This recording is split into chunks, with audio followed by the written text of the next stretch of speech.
ഉത്സവപ്പറമ്പിൽ കിട്ടുന്ന മസാല കടല ഉണ്ടാക്കാനായിരുന്നു ഇന്നത്തെ വൈകുന്നേരത്തെ പ്ലാനിങ് മാത്രം നടത്തിയിട്ട് കാര്യമില്ല, തലയിൽ ആൾതാമസം കൂടെ വേണമെന്ന് അമ്മ. എന്റെ തലച്ചോറ് മാറ്റി ഇനി വല്ല ചമ്പാവരുടെ ചോറും എടുത്ത് വെക്കണം, ഭയങ്കര മറവി. കടല വെള്ളത്തിടാൻ മറന്നു, ഇനി ഇത് എപ്പോ കുതിരാനാണ്? ഇനിയിപ്പോ ഫ്ലാസ്കിനകത്ത് കടല വാരി ഇടാം, അല്ലെ ഫ്ലാസ്കിനകത്ത് ചായ അല്ലേ ഒഴിക്കേണ്ടതെന്ന് അച്ഛൻ.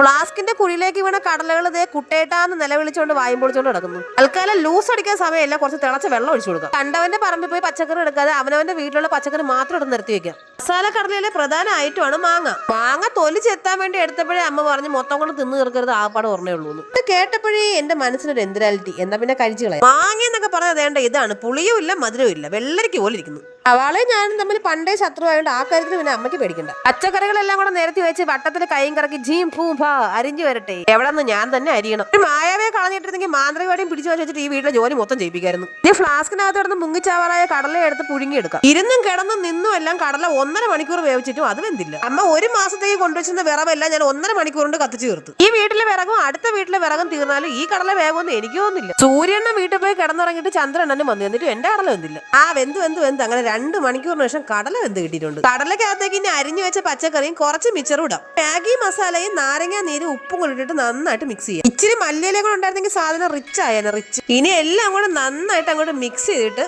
ഒരു സ്പൂൺ എടുത്ത് അങ്ങ് കഴിച്ചു നോക്കാം. കഴിച്ചു കഴിഞ്ഞപ്പോൾ ശരിക്കും പറഞ്ഞാൽ എനിക്ക് എന്നെ തന്നെ എണിച്ചൊന്നും തൊഴാൻ തോന്നി. കഴിച്ചു കഴിഞ്ഞാൽ നാളെ 4 റൗണ്ട് ആചാര വെടിയും കൂടെ വയ്ക്കേണ്ടി വരുമോ എന്തോന്ന് അമ്മ. ചാകില്ല, ചിലപ്പോ ഒന്ന് വയറിളകിയലായി.